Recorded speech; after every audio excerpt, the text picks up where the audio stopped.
Yo también os agradezco la oportunidad que, bueno, uno no tiene todos los días la posibilidad de, pues de hablar del Evangelio de Lucas, así un poco a grandes rasgos, puesto que un poco mi tarea en el seminario muchas veces es más en este aspecto académico, entonces hay que descender demasiado a detalles y eso hace perder la visión de conjunto que es preciosa, ¿no?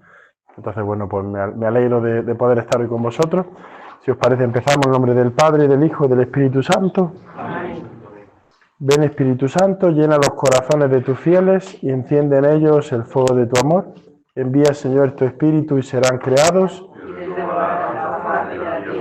Oremos. Oh Dios, que has iluminado los corazones de tus fieles, con la luz de tu Espíritu Santo, nos dóciles a sus inspiraciones, para que sepamos gustar el bien y gozar de su consuelo. Por Jesucristo nuestro Señor. Amén. Bueno, pues, me pedía eso, don Enrique, que pudiera, si no me equivoco, pues dar algunos trazos generales para introducir el Evangelio de Lucas. Habéis estado viendo anteriormente, si no me equivoco, el Evangelio de Marcos. El Evangelio de Marcos, pues antes de... y Mateo antes, ¿no? Entonces culminamos estos 3 años del ciclo litúrgico con el evangelista Lucas. Me pareció también un poco de justicia, ¿no?, empezar este momento de introducción al Evangelio, pues recordando una realidad, y es que Lucas no conoce físicamente a Jesucristo, ¿no? Es decir, Lucas no es de estos evangelistas que son además apóstoles. Sabemos que tenemos a 2 de los evangelistas que fueron también apóstoles, Mateo y Juan, que sí que compartieron con Jesús esos momentos de su vida, mientras que Marcos y Lucas pues han escuchado la predicación de aquellos que fueron los primeros testigos, ¿no? Es llamativo que Lucas hable muchas veces de esta manera tan profunda y tan vehemente, ¿no?, como habla de Jesús, y nosotros nos podemos preguntar, bueno, ¿de dónde procede esto, no? No podemos olvidar que San Lucas tiene como primer referente, por así decir, a San Pablo, ¿vale? Será de San Pablo, que será de algún modo su maestro, de quien él aprenda todo lo que sabe de Jesús. Será de esa fuerza y de ese rostro transfigurado que tiene Pablo al haber visto a Jesús, de quien Lucas reciba, ¿no? Es decir, aunque verdaderamente él no lo ha encontrado, pero todos conocemos un poco la vida de Pablo, sabemos de la fuerza, de la valentía con la que Pablo habla, del ardor, del amor con el que habla de Cristo, pues un discípulo de Pablo no podía otra cosa sino recibir y a su vez transmitir con esta misma intensidad, ¿no? San Lucas transmite de una manera muy clara, ¿no?, esta humanidad de Dios, ¿no? Como dirá algún autor espiritual, que ahora mismo no recuerdo, la fuerza de este Dios humanado. Si uno ve el relato de Lucas, el Evangelio de Lucas, vemos a un Dios que se hace muy cercano, ¿no? Es decir, al igual que otros evangelistas subrayan, pues, por ejemplo, en Mateo, el cumplimiento de la Escritura en Jesús, Él es el Mesías, es el Cristo, o Marcos lo presenta como ese descendiente de David, ¿no? Lucas va a enfatizar mucho esta humanidad, ¿vale? ¿Por qué? Pues porque precisamente, como, bueno, muchos de vosotros habéis salido de la Eucaristía, ¿no? En la carta de los Hebreos, hoy, en el último versículo, decía algo así, ¿no? Porque Él mismo se ha visto envuelto en estos sufrimientos, es capaz de compadecerse de una manera especial de nosotros, ¿no? Y San Lucas, de algún modo, quiere transmitirnos esto, ¿no? Este Dios que se hace carne para entrar en lo profundo de nuestra existencia, asumirlo todo y redimirlo desde dentro, no como un espectador que va al teatro y dirige como una batuta, como si fuera una orquesta, sino entrando en escena, siendo él uno de los actores principales, por así decir. Unido a esto, y como no podía ser de otra manera, uno de los toques especiales también de este Evangelio va a ser precisamente la alegría. Si uno coge el Evangelio de Lucas, todas las páginas resuman esta alegría de saber que el Salvador está entre nosotros, ¿no? Es decir, uno empieza a coger las primeras páginas del Evangelio, se encuentra con el anuncio del ángel, el Magníficat, ese cántico de Simeón, continúa con el momento de la visitación, en que el niño salta de gozo, ¿no? Es decir, el gozo, la alegría, son como una constante en el Evangelio. Y esto sucede por esta experiencia que estamos hablando, ¿no? Es decir, Lucas siente también ese ardor, está profundamente enamorado de Cristo, ¿no? Entonces no puede hacer otra cosa que transmitirlo también pues, con su pobreza, con sus escritos, ¿no? Con lo que el Señor le ha puesto por delante. Bueno, esto es simplemente una pequeñita introducción, ¿vale? Creo que es de lógica empezar, como se suele decir, pues por quién ha sido el que ha escrito este Evangelio, ¿no? Vamos a hablar del Evangelio de Lucas, de cuáles son un poco estas características generales, de cuáles son estas trazas. Si me lo permitís, me siento un poco. Y como digo, es bueno que podamos identificar al autor, porque esto nos va a decir mucho de cómo está escrito este Evangelio, ¿no?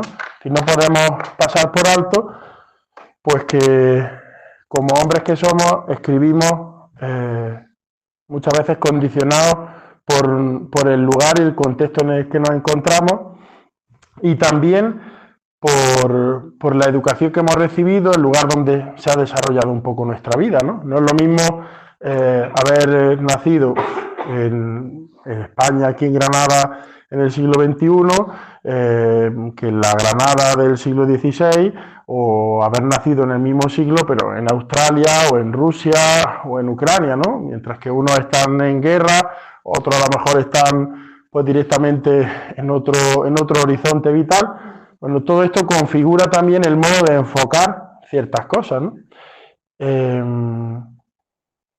Yo no sé si alguna vez habéis preguntado, ¿no? El porqué de algunas diferencias que hay entre los evangelistas en los relatos, ¿no?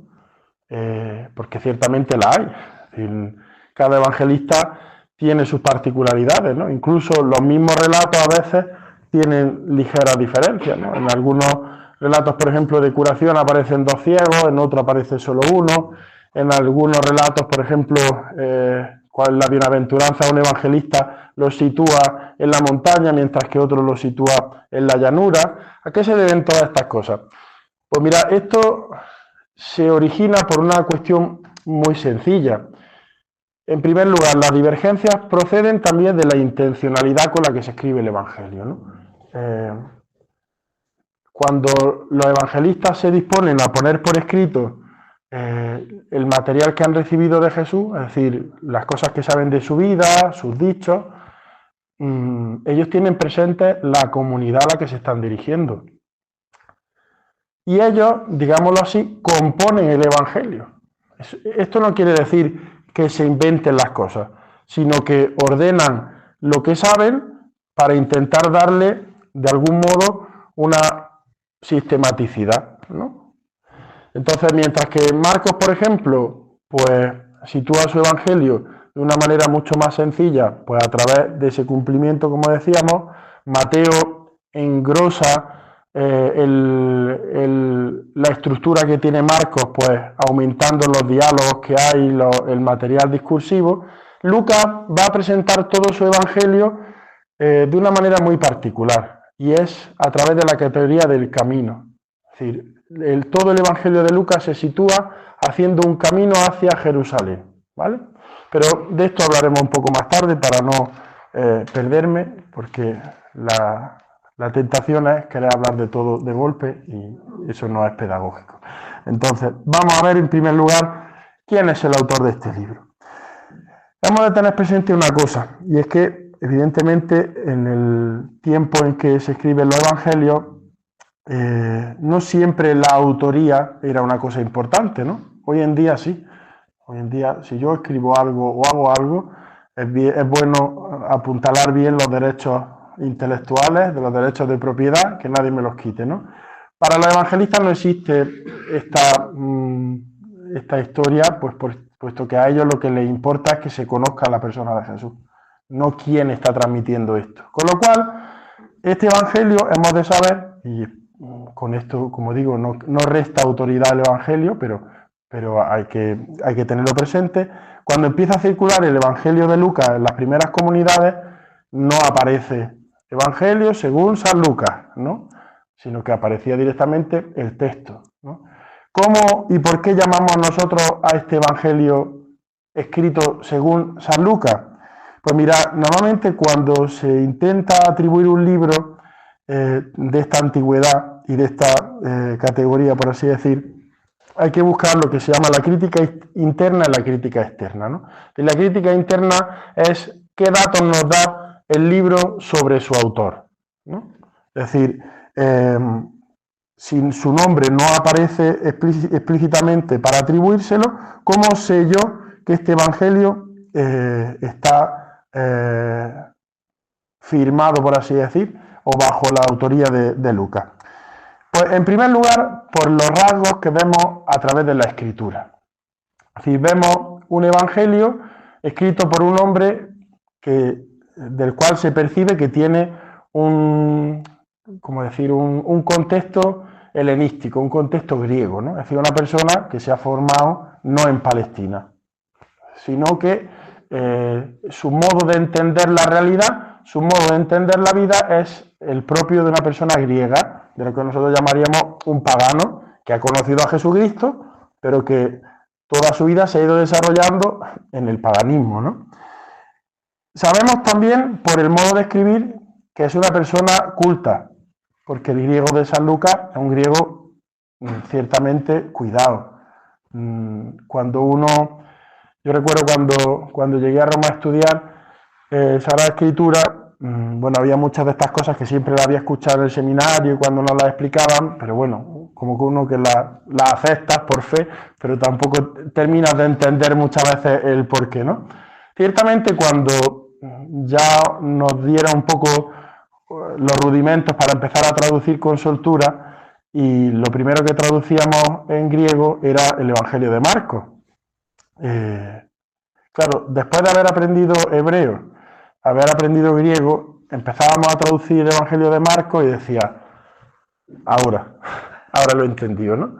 Es decir, Marcos escribe en griego, pero se nota perfectamente cuando uno traduce que es un hebreo el que está detrás, ¿no? Porque al final, pues es como si a lo mejor hoy, pues no sé qué versado está ahí en el inglés, pero como si empezamos nosotros hoy a escribir en inglés.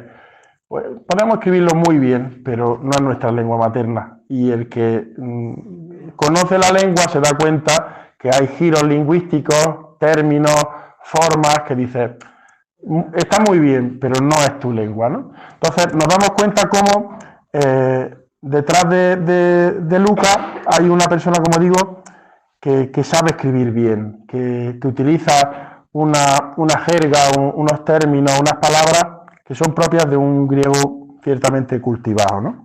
Y además nos damos cuenta de que es una persona que tiene un fino carácter de historiador, ¿no? Es decir, es una persona que no sabe simplemente, digámoslo así con todo el respeto, escribir la lista de la compra, ¿no? Sino que sabe investigar, que sabe recopilar, que sabe ordenar, que sabe disponer, ¿no? Todos estos rasgos los podemos recabar de algún modo del Evangelio. También podemos recabar del Evangelio el conocimiento que tiene de los apóstoles. Vemos cómo Lucas sabe cosas de los apóstoles que no sabe una persona, digámoslo, de a pie, es decir, rasgos psicológicos, anécdotas, situaciones que le vienen de alguien que, aún a pesar de haber estado fuera, pero tiene un testigo directo, ¿no? Y luego la figura de Pablo, es decir, cuando vemos el Evangelio de San Lucas, el Evangelio, digámoslo así, tiene una segunda parte, que son los Hechos de los Apóstoles. Y si vemos los Hechos de los Apóstoles, la gran mayoría de capítulos de los Hechos de los Apóstoles están dedicados al apóstol Pablo. Esto no es casualidad. Es decir, él ha tenido una vivencia muy directa, un contacto muy directo con Pablo y por tanto va a relatar casi de primera mano muchas de las cosas de su vida, ¿no? ¿Por qué hago esta alusión a Pablo en los Hechos de los Apóstoles? Porque Pablo en Gálatas y en algunas otras de sus cartas va a hacer referencia a un tal Lucas, al cual va a denominar mi querido médico, ¿no? Es decir, a través de la misma escritura tenemos constancia de ese Lucas, que estaba cercano a Marcos, que también lo acompañó en algún momento, que supo de ese anuncio del Evangelio, de las peripecias de los primeros apóstoles, con lo cual, digámoslo así, podemos ir ya hilando hacia una figura concreta. Y además hay un detalle muy curioso, no sé si uno mira con detenimiento el libro de los Hechos de los Apóstoles, hay a partir de un capítulo, ahora mismo no recuerdo cuál es, no sé si el capítulo 13 o así, la narración hace un cambio, como digo, sutil si uno no se da cuenta, pero bueno, para eso estamos los escrituristas, para dar cuenta de que existe, ¿no? El relato pasa de la tercera persona del singular, está hablando en tercera persona del singular, a la primera del plural, al nosotros. Pasa del él, ellos, el tú, al nosotros. Es decir, Lucas está presente en esos momentos y por eso ya no narra solo lo que sucedió aquí o allí o cómo lo escuchó, sino que él sabe lo que está ahí, ¿no? Es decir, entonces nos fuimos de ahí hacia Acaya, nos embarcamos hacia Macedonia, con lo cual, como digo, si vamos uniendo estos datos, como hicieron por nuestros antepasados, podemos llegar a vislumbrar que el autor que está detrás de este evangelio sea Lucas, ¿vale? Como aquel que dice, nadie estuvo allí en la firma del documento, pero bueno, a nosotros ciertamente tampoco nos cambia gran cosa el si fue Lucas o no fue Lucas. Sabemos que fue una persona que formó parte de ese primer grupo de los discípulos, que escuchó el testimonio de los apóstoles y que la comunidad cristiana, que también tiene una autoridad al respecto, sancionó a favor de él la autoridad de ese evangelio. Es decir, aquellas primeras comunidades dieron también fe de que lo que estaban escuchando a través de este evangelio era lo que había sucedido, ¿no? Porque esto es como si yo ahora vengo, que no he estado en la celebración, y os digo, el sacerdote hoy en la Eucaristía ha dicho esto y esto y esto. Me voy a decir, pues ¿en qué misa has estado tú? Porque nosotros no hemos escuchado eso, ¿no? En cambio, si yo lo he escuchado, a lo mejor, evidentemente, a mí me ha llegado más una cosa que otra y puedo deciros, tú has dicho esto y esto y esto, y me podéis decir, sí, también ha dicho esto, ¿no? Pero efectivamente lo que estás diciendo es real, ¿no? Es decir, la comunidad cristiana también tiene en esto algo que decir y por eso el evangelio que a nosotros nos llega lo llamamos canónico, porque la comunidad da fe también de que ese evangelio está según la verdad revelada, ¿vale? El evangelio de Lucas viene a estar escrito entre los años 80 y 90, más o menos. Es decir, casi 20 años después de la muerte de Pablo, ¿no? Hay algunos autores que dicen que, bueno, a lo mejor no es de Pablo, porque ciertamente si uno ve la teología de Pablo en las cartas y la teología de San Lucas en el Evangelio y en los Hechos, no hay como muchos puntos en común, que a lo mejor se esperarían de un maestro y un discípulo, pero también hay que ser realistas. Escribir este Evangelio 20 años después de la muerte de Pablo, pues primero, cada uno es cada uno y su experiencia es única, y después han pasado mucho tiempo como para, digámoslo así, tener la tentación de reproducir algo que se ha escrito, sino que ya Lucas, el escritor de este Evangelio, ha hecho suyo todo este mensaje del Evangelio y tiene también esa capacidad, desde luego siempre inspirado por el Espíritu Santo, que es quien mueve a poner por escrito esto, de producir aquello, ¿vale? Un segundo punto a favor, por así decir, lo constituye lo que llamaríamos la crítica externa, ¿no? Es decir, ¿qué nos dicen desde fuera o cuáles son los testimonios desde fuera que nos dicen que fue Lucas el escritor, ¿no? Y aquí tenemos pues bastantes textos que son de autoridad, ¿no? Por ejemplo, tenemos, como decíamos, a Pablo, que en sus cartas nos dice hasta en 3 ocasiones que él estaba con él, que lo ha acompañado, que se ha unido a ellos. En el año 180, Ireneo de Lyon también dice que este evangelio pertenece, el tercer evangelio pertenece a Lucas junto al libro de los Hechos de los Apóstoles, y esto tiene también mucha veracidad porque Ireneo procede de Asia, con lo cual Palestina y toda aquella zona era una región vecina para él. En Roma, por ejemplo, existe un documento llamado Canon de Muratori, que ya en el siglo III también nos dice que este evangelio pertenece a Lucas. En África, a través de Tertuliano, o en Alejandría, a través de Orígenes, también se nos dice lo mismo. En el siglo IV, cuando empiezan los grandes historiadores cristianos, Eusebio de Cesarea, Jerónimo, etcétera, nos dicen que era Lucas, y además nos aportan algunos datos, ¿no? Nos dicen que posiblemente Lucas era un griego procedente de Antioquía, ¿vale? Y que sus últimos días lo habría pasado posiblemente en Grecia. Con lo cual, como digo, a través de uno y de otro, nosotros, cuando tenemos este texto delante, podemos estar tranquilos de saber que está bajo el amparo de Lucas o de un discípulo de Lucas en aquel momento, ¿vale? Como cuestión especial, ¿no? Decíamos antes, una cosa que hay que tener presente es el autor, para saber quién escribe y desde dónde, desde qué experiencia vital escribe, pero también hay que tener presente a quién escribe, ¿no?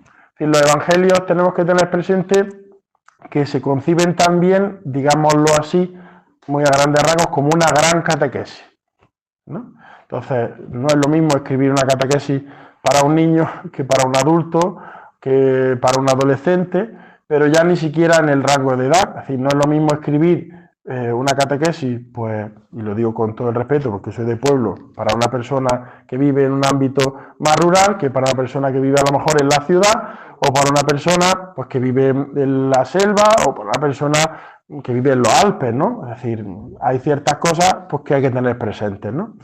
Bueno, Lucas escribe una comunidad, o escribe cuáles son sus interlocutores, una comunidad mayoritariamente griega, es decir, una comunidad pagana, una comunidad que ha conocido a Jesucristo por el anuncio que se ha hecho de él, no como los quizás primeros judíos de la zona de Palestina, que han podido incluso verlo, que han podido experimentar algún milagro, sino que ellos proceden del paganismo. ¿Por qué digo esto también? Pues porque esto nos va a explicar por qué el evangelista en algunos casos traduce términos, explica costumbres judías, porque para los griegos no eran evidentes, ¿no? Es decir, otros evangelistas que sí escriben quizá a un público más conocedor de la escritura, de ambiente hebreo, pues no hace falta que digan qué consiste la purificación, no es necesario que explique la costumbre a lo mejor del sábado o de limpiar vasos, platos, etcétera, ¿no? Porque para ellos eso ya lo sabían, eso hay que explicárselo a quien no lo conoce, ¿no? Entonces, cuando sabemos que esa comunidad está compuesta de esa manera, también entendemos ciertos énfasis que hace Lucas, o por qué se detienen algunas cosas y en otras no. También es cierto que en la comunidad de Lucas, o a la comunidad a la que se dirige Lucas, podemos detectar a través de algunos de los temas que él matiza ciertas dificultades que se podrían estar dando, ¿no? Es decir, por ejemplo, San Lucas es un evangelista que incide mucho en el tema de la caridad, del cuidado de los pobres. ¿Por qué? Pues porque posiblemente hay mucha certeza de que esos primeros cristianos que están recibiendo aquel anuncio, pues eran en su mayoría pues, de una clase sencilla, ¿no? Es decir, no tenían demasiado, y Lucas le habla siempre del poder compartir aquello que tienen, porque en esa caridad se demuestra también que el amor que hemos recibido de Dios es claro y concreto, ¿no? Es decir, a través de muchas cosas del Evangelio podemos hacer de algún modo un retrato robot de esa comunidad, pero bueno, para no detenernos demasiado, porque el tiempo que tenemos es el que tenemos, hemos de saber, pues una comunidad mayoritariamente de origen, como decimos, pagano, que tiene una serie de problemáticas también, en las que no vamos a entrar hoy, a las que Lucas quiere transmitir con claridad esto que ha recibido. ¿Qué más decir vamos a ver un poquito de las características literarias del Evangelio? Mira, en el caso del Evangelio de Lucas, si no me equivoco, es el único en la escritura que es una sola obra, digámoslo así, con dos partes, ¿no? Es decir, San Lucas concibe el Evangelio no como una obra sola, individual, como puede suceder, por ejemplo, en el caso de Marcos o de Mateo, sino que Lucas escribe el Evangelio como una parte de la cual la segunda parte va a ser el libro de los Hechos de los Apóstoles, ¿vale?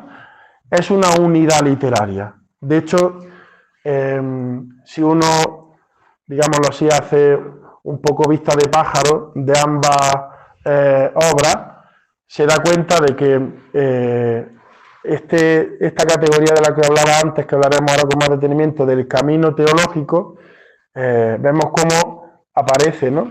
Es decir, Jesús va a Jerusalén, de Jerusalén parten los apóstoles a Roma y de Roma al mundo, ¿no? Es decir, y eso se ve a través de una obra y de la otra, cómo el Evangelio va expandiéndose.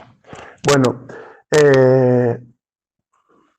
hay una lengua común en ambos textos, ¿no? Uno, cuando empieza a leerlo, se da cuenta que forma parte de la misma mano, el Evangelio y los Hechos de los Apóstoles. Es una lengua, como decíamos antes, con una gran variedad de términos y con una cosa muy curiosa, y es que Lucas, precisamente por no ser hebreo, cuando transmite palabras de Jesús literales, es decir, palabras que proceden del hebreo o en algún caso incluso del arameo,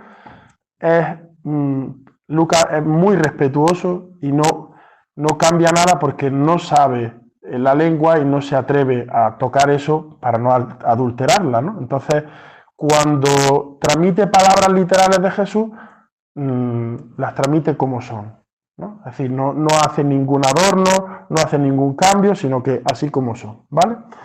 El estilo que utiliza es también un estilo muy cuidado, tiene una mente muy bien organizada, lo cual le permite organizar los elementos de una manera muy sistemática, ¿no? Por ejemplo, si uno coge algunos de los elementos del Evangelio,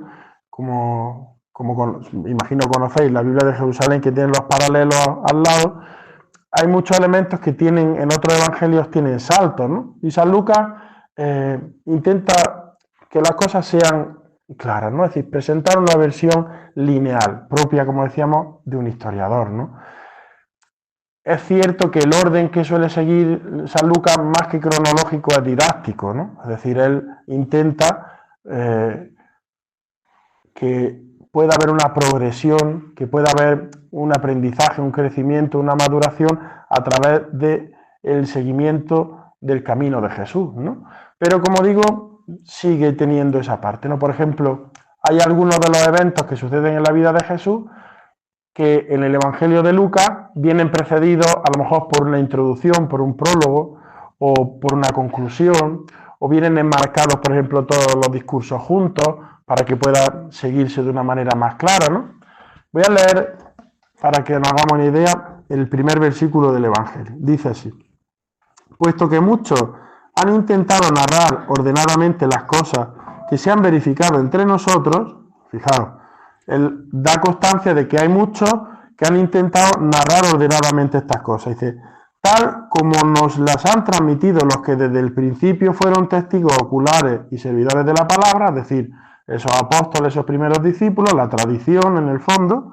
Dice, he decidido yo también, después de haber investigado diligentemente todo desde los orígenes, escribírtelo por su orden, ilustre Teófilo, para que conozcas la solidez de las enseñanzas que has recibido. Fijaos, él mismo dice, deja constancia al principio, escribírtelo por su orden, ¿vale? Es decir, esto es muy importante porque Veremos ahora después, el Evangelio de Lucas es un evangelio muy litúrgico, porque nos permite seguir muy claramente todos los momentos de la vida de Jesús que se nos presentan durante el año, ¿no? Pero bueno, eso lo veremos ahora después.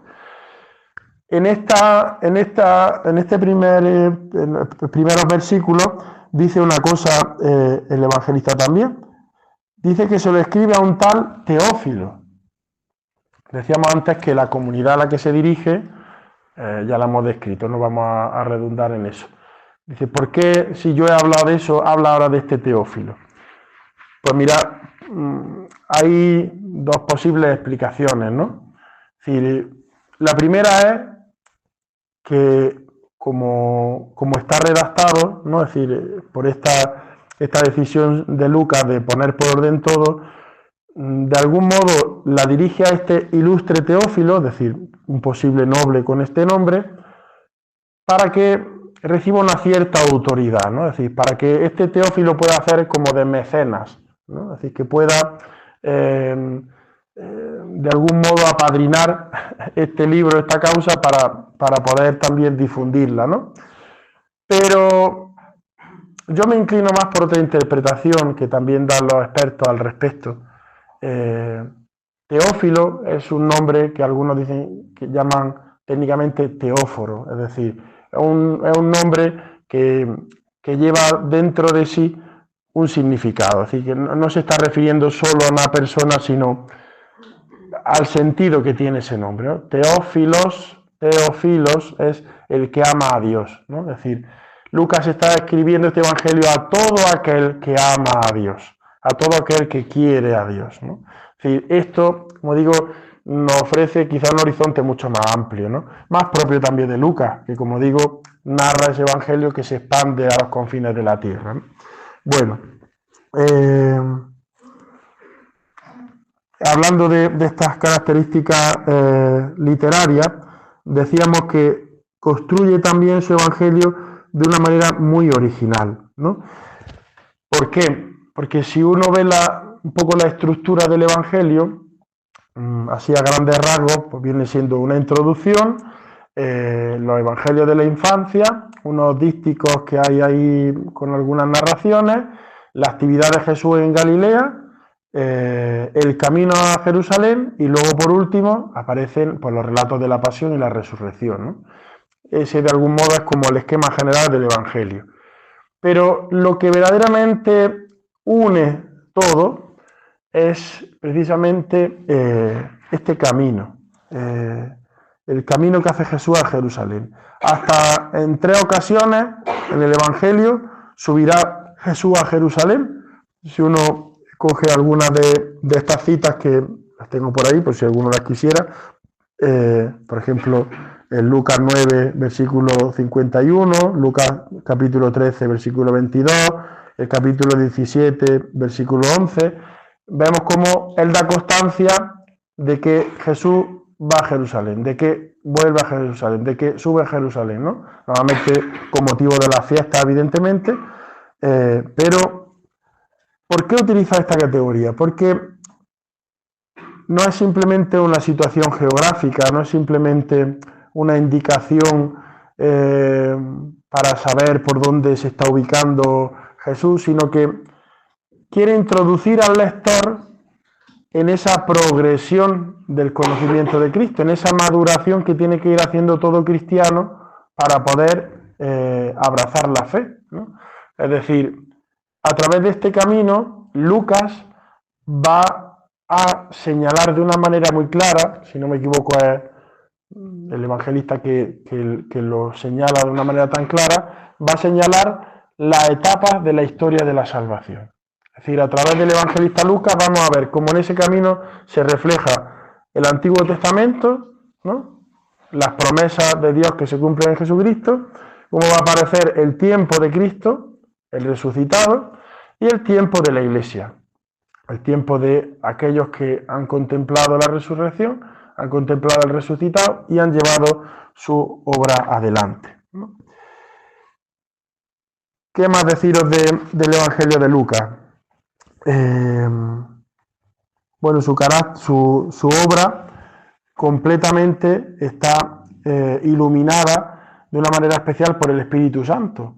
Es decir, si uno mira detenidamente, se da cuenta cómo en cada uno de los momentos más importantes de la narración del Evangelio, el Espíritu Santo tiene un protagonismo especial, ¿no? Es decir, desde el momento del bautismo de Jesús hasta los Hechos de los Apóstoles, donde en algunos de los viajes llegará a decir, por ejemplo, que Pablo quiere ir no recuerdo si era Macedonia, pero el Espíritu se lo impidió, dice, y lo condujo hacia otro sitio, ¿no? Es decir, el Espíritu Santo tiene una presencia particular en el Evangelio de Lucas, porque no podemos olvidar que Lucas no forma parte en origen de este pueblo elegido, con lo cual él es consciente de que la apertura del Evangelio a otros pueblos ha sido gracias a la acción de este Espíritu Santo, ¿vale? Como digo, hay una serie de temáticas que aparecen en el Evangelio, ya vamos acabando, que son importantes tener presentes. En primer lugar, decíamos antes, el Evangelio de Lucas es un evangelio en el que aparece muy clara la historia de la salvación, con estos 3 puntos que hemos visto antes. En segundo lugar, el Evangelio de Lucas es, o así lo han llamado durante mucho tiempo, el Evangelio de la misericordia. Ya Dante, en el Renacimiento, decía que Lucas es el cantor de la dulzura de Dios, el cantor de la misericordia, ¿no? ¿Cuál es la prueba de esto? Pues desde el principio aparece Jesús como aquel que viene a llamar a los pecadores, a llamar a los marginados, para que reciban esta salvación. Fijaros, en los otros evangelios, la actividad de Jesús comienza con el anuncio de la conversión, ¿no? El convertido y creer en el evangelio. Además, estos días que hemos estado leyendo el evangelio de Marcos, comenzaba así su predicación. En el evangelio de Lucas, la actividad evangelizadora de Jesús comienza cuando ya ha desaparecido Juan el Bautista. ¿Y cómo comienza la predicación de Jesús en el Evangelio de Lucas? Con ese famoso pasaje cuando Jesús entra a la sinagoga y desenrollando el rollo de Isaías dice: el Espíritu del Señor está sobre mí, Él me ha ungido, me ha enviado a anunciar la buena noticia a los pobres, a liberar a los oprimidos, etcétera, etcétera, etcétera, ¿no? Es decir, vemos cómo su puesta en escena, por así decir, esto evidentemente no quita fuerza a la conversión, es un acento distinto, ¿no? Está en ese salir a por los más desfavorecidos, ¿no? Es decir, la misericordia está presente ya desde el principio del entrar Jesús en escena. Además, el Evangelio de Lucas nos va a transmitir una serie de pasajes que no están presentes en el resto de los evangelios. Por ejemplo, nos va a hablar de Zaqueo, nos va a hablar de la mujer pecadora, la parábola del buen samaritano, el hijo pródigo, el fariseo y el publicano, el rico pulón y el pobre Lázaro. Y todos estos relatos son propios de Lucas, no están en los otros evangelios. Y vemos cómo en todos ellos se subraya esta parte de ir a por los últimos, ¿no? De ir a por los que no cuentan, a por los que forman parte de eso que hoy llama el Papa Francisco la periferia existencial, ¿no? En un tercer punto podemos decir que el Evangelio de Lucas habla también de una concreción de esta caridad, es decir, Jesús no solamente va a por los últimos, a por los más desfavorecidos, sino que además eso lo concreta, ¿no? Y lo vemos, por ejemplo, a través de su bienaventuranza. En la bienaventuranza, Lucas hace un especial hincapié en el tema de esta pobreza y denuncia de una manera repetida el peligro que tiene la idolatría de la riqueza, ¿no?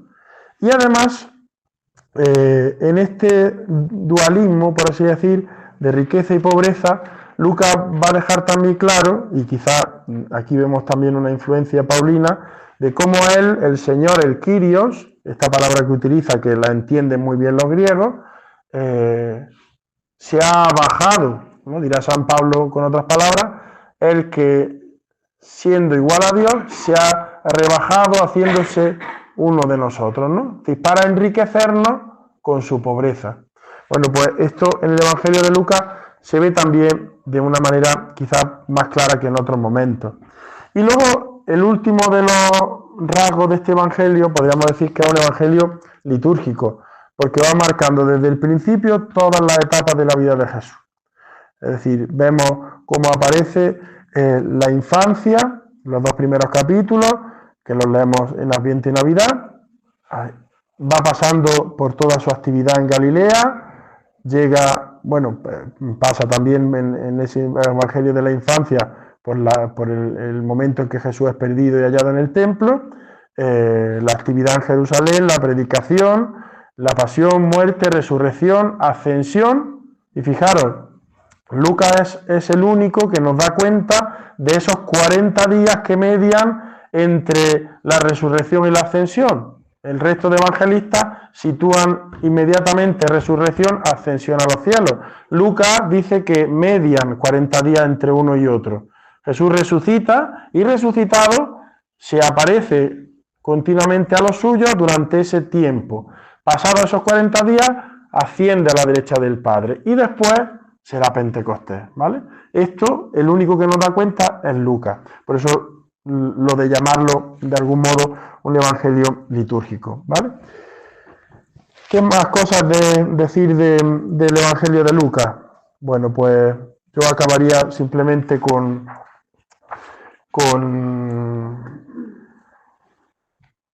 bueno, quizá con las actitudes que subraya San Lucas a través de muchos personajes, ¿no? Y hemos visto algunos de los pasajes que son propios suyos, pero también Lucas utiliza a través de cada uno de los personajes una tipología, ¿no? Es decir, cuando habla de Jesús, lo llama siempre el Señor, el Kyrios, ¿no? Es decir, el Cristo, que es un título que han utilizado quizás más otros evangelistas, para él pasa a ser el Salvador, la salvación, aquel que nos salva. Es decir, son términos, son fórmulas que él utiliza de una manera repetitiva, porque él tiene muy claro cuál es la misión de Jesús entre nosotros. Utiliza a veces personajes que son tipo de Jesús, es decir, que son figuras, profecía de la venida de Jesús, como por ejemplo Elías, como por ejemplo Jonás, cuando se habla de la profecía, cuando habla, por ejemplo, de algunos de los discípulos, va a encuadrarlo normalmente con alguna de las cualidades que él quiere remarcar, ¿no? Como por ejemplo la conversión, la fe, la caridad fraterna, la oración, la renuncia, la alegría. Y, sin lugar a dudas, San Lucas marcará el tiempo de la historia de la salvación, remarcando siempre el hoy, ¿vale? Es decir, es cierto que Dios ha hecho una historia con el pueblo que nos ha conducido hasta aquí. Es cierto que se ha cumplido esa escritura. Es cierto que sucederá al final de los tiempos, que volverá con gloria y poder para recapitular todo, pero a ti y a mí lo que nos toca es el hoy. Y aquí y ahora, esta salvación acontece también para que tú puedas participar de ella.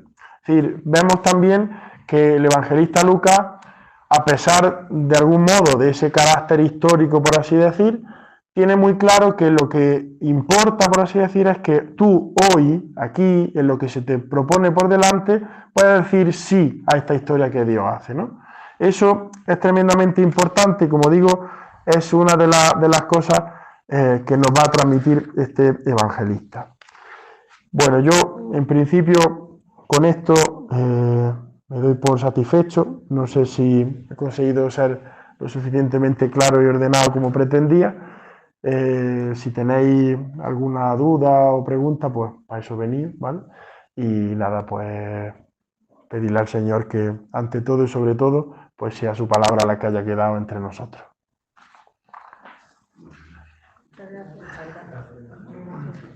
Quise preguntar, porque de Lucas siempre se asocia también a al patrón de los pintores y tal. Sí. Es cierto en eso de que se le atribuye una representación, ¿no? La primera representación iconográfica de la Virgen. Pues sí, es una pregunta muy interesante. Hay una cosilla, te agradezco además que hagas la pregunta, porque es una de las cosas que iba a decir, pero como no era de la, digámoslo así, de la parte más académica preparada, se me ha pasado. Hay dos cosas que se suelen atribuir a San Lucas, ¿no? Primero, la imagen del toro, ¿no? Cuando se representan los evangelistas, a San Lucas corresponde la imagen del toro. Hay muchas interpretaciones al respecto. Una de ellas, al menos basándose en la escritura, es que en el Evangelio de Lucas el templo está muy presente continuamente. Es decir, desde el principio van al templo a presentar al niño, suceden en el templo distintas circunstancias, cuando Jesús muere se rasga el velo del templo, una vez que Jesús muere en Jerusalén, los discípulos siguen subiendo a la oración al templo, ¿no? Y en el templo, digámoslo así, el mejor de los sacrificios que se ofrecía era precisamente el del toro, ¿no? Jesucristo, que ha venido a rescatarnos, que ha venido a ofrecerse por nuestra salvación, pues de algún modo a San Lucas se le representa por esa unión con el templo, con el toro, ¿vale? Con respecto a la tradición de la pintura, ¿por qué solemos decir que San Lucas, o se le atribuye a San Lucas ese carácter, ¿no? Ciertamente en Roma se conserva en la Basílica de Santa María Mayor un icono antiquísimo que se dice que fue pintado por San Lucas, ¿no? O que al menos la tradición habla de ello, ¿no? ¿Qué hay de fondo y de verdad en esto? Una cosa muy sencilla y a la vez muy bonita. Dice, al menos la tradición, que San Mateo recibió un influjo más grande de San José. Por eso en el Evangelio de San Mateo encontramos más pasajes dedicados a San José con más detalles, mientras que Lucas recibe más la parte de la Virgen María. De hecho, es el único que conserva pues, el Magníficat, que tiene muchos más momentos y muchas más palabras dentro de las pocas que conservamos de la Virgen María. Y con la profundidad que Lucas tiene, es el que mejor consigue dibujar la persona de María. Por eso se le ha atribuido tradicionalmente el hecho de ser pintor, porque es el que mejor dibuja la figura de María. El resto de los evangelistas son mucho más escuetos, pero a través de todos estos relatos que tenemos en Lucas, podemos hacernos una idea más clara, mejor, de quién era María, de cómo era María, ¿no? Entonces, por eso es la atribución pictórica.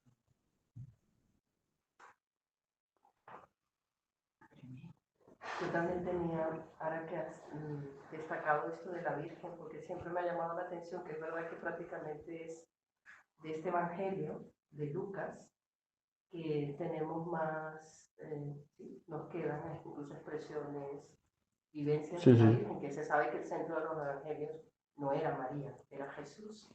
Pero a mí siempre me llamó la atención que fue el evangelista, quizás por esto que nos has comentado, ¿no? Porque él se fue, o sea, esa recopilación de lo que recoge es fruto de su trabajo sistemático para, digamos, dibujar o expresar esos rasgos marianos. O sea, me encantó ese detalle de todos los evangelios. Yo entiendo que, repito, el centro es Jesús, no iba a ser la Virgen, pero me llamó siempre la atención que es el evangelista que más... Donde más presente está, sí, sin lugar a dudas.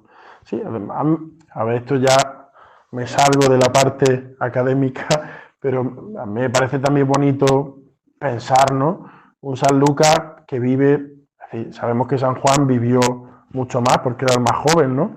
Entonces, yo no excluyo la posibilidad de que San Lucas haya podido conocer a San Juan y San Juan se hizo cargo de María en su casa, es decir, que recibiría mucho de ella.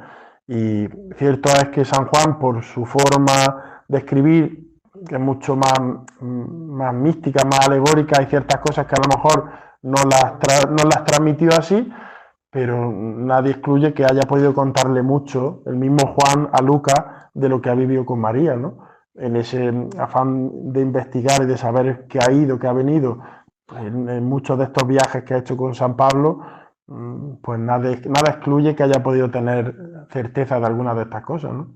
Hay algunas cosas que yo digo siempre que no están escritas, pero que creo que se dan por hechas, ¿no? Es decir, a mí hay una cosa que dice San Ignacio de Loyola en los ejercicios espirituales. Si conocéis los ejercicios espirituales de San Ignacio, cuando hace la meditación de la resurrección, San Ignacio siempre invita a contemplar los pasajes evangélicos haciendo composición del lugar que llama él, ¿no? Es decir, presentarse con la imaginación en el lugar, dice, como si allí presente yo me hallara, ¿no? Es decir, pensar, pues si era el Evangelio de la Samaritana, pues ver ese pozo, visualizar ese pozo, oler el olor del desierto, de la sequedad, ¿no? Ver pues ese árbol, a esa mujer que está allí intentando, bregando, coger el agua, cómo Jesús se acerca, escuchar ese diálogo, ¿no? Pues dice, haciendo un poco este modo de oración, él presenta la primera meditación de la resurrección, o mejor dicho, la primera aparición de la resurrección a la Virgen María, que evidentemente en los evangelios no aparece. Pero San Ignacio dice, es evidente que el Hijo se aparece a su madre antes que a nadie. No se ha recogido en el evangelio, dice, porque para todos es claro que fue así, ¿no? Bueno, como dice eso, ¿es verdad? ¿No es verdad? No lo sé. ¿Es bonito? ¿Es certero? ¿Es creíble? Sí. Pues bueno, si nos ayuda a acercarnos al Señor, pues no está de más, ¿no? Nos ha explicado que hace cierto énfasis Lucas en la caridad, ¿no? Y en el cuidado de los pobres. Sí. Y uno de los pasajes originales de la Bienaventuranza. En ella, una de ellas se refiere a los pobres de espíritu o en el espíritu, ¿no? ¿Podría aclarar un poco el sentido que tiene esa expresión? Que por eso no me he metido en el tema de las bienaventuranzas, porque creo que la matización de en el espíritu la hace Mateo, me parece.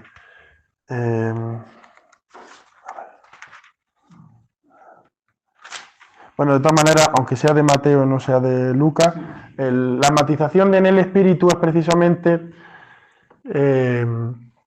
para remarcar que no solamente la falta de bienes es la que califica a la persona, ¿no? Es decir, porque los bienes se pueden utilizar para el bien, es decir,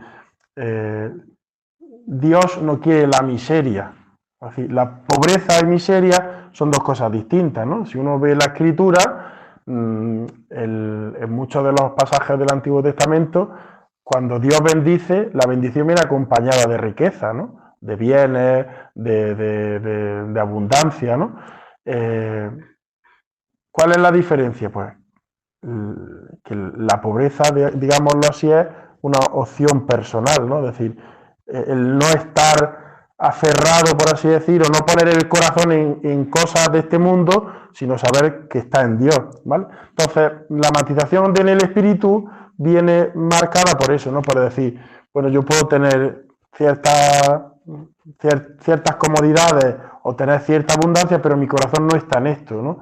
Es decir, de hecho, pues tenemos es decir, la Iglesia nos propone como testigos muchas veces de santidad algunos reyes, ¿no? Porque que han utilizado su riqueza en bien de otros, ¿no? Es decir, no la han usado para sí mismos, sino que se han desprendido completamente para que otros pudieran salir de su situación. Entonces, esa matización en el espíritu viene un poco por ahí, ¿no? Es decir, para precisamente abrir el horizonte, que no sean solo bienaventurados, por así decir, los pobres materiales, por así, que tienen delante, sino también aquellos que se consideran totalmente del Señor, ¿no?